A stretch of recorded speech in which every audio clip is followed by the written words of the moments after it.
كداب. انا بستغرب ليه البنات بتبعد عني طريقتي مع البنات. الشكل ده ما طلع شكل طيار يعني سوري. ايه يا عم إيه انت بتقول لك الشكل ده مش شكل الطيار؟ هو الطيار في مواصفاتك ايه؟ بيكون عنده جناحين يعني بيعمل هو اكيد طيار مش بيبان عليه، يعني هو تلاقيه مثلا حالق زلبطه بتاع كده، يعني ما تأزموهاش مع البنات. انا مش كده اصلا، يعني ما شاء الله زنجيه. بيزك عادي يعني. عادي.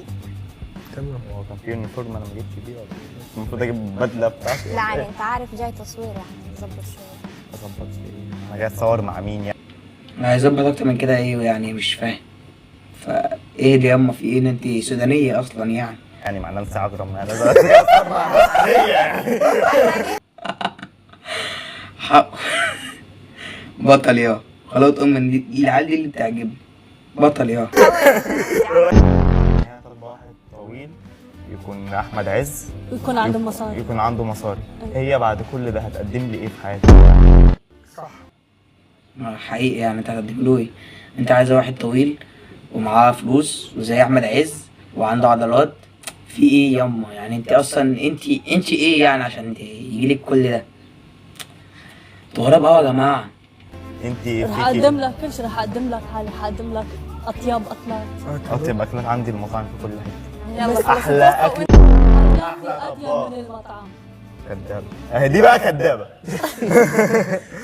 طب يعني انا واحد دافع ودارس وطويل ورحت وجيت وفي الاخر نفسي اكل سوري مش عارف طيب أعمل سوري. لو كنت طيار اطول ايه بحاول اسوي لك شيء. طيب وانا انت هتقدمي لي ايه بعد كل ده يعني؟ اديني حاجه عشان ابقى انسان طموح اعمل عمليه تطولني. هو برضه يا جماعه يعني ما عندوش حل. يعني انت ايه هتقدمي ايه صح يعني عشان كل ده؟ هي ادرس على راح اجيب لك اولاد. تجيبي اولاد؟ طب عادي، ما هو شوف اي هذا بنت واي الجمال، واحده شوف تجيب هذا اولاد. الجمال. شو بدك اكتر انا من شايف هيك شجر يعني؟ الكريسماس واقفه قدامي. والله يعني جايه كده زي شجره الكريسماس والله. هتعمل ماتش معانا النهارده. تمام. روح من غير كلام وفرع البالونه البت اللي انت مش عايزها وارجع لي. يلا 1 2 3 اتفضل. الاثنين. ايه ده؟ الاتنين؟ يخرب بيتك، ده انت كارف، ده انت فاشل، ده انت عاهي. الاثنين. ربنا يحميك يا ابن المصري. الطيار. الطيار. الطيار ابننا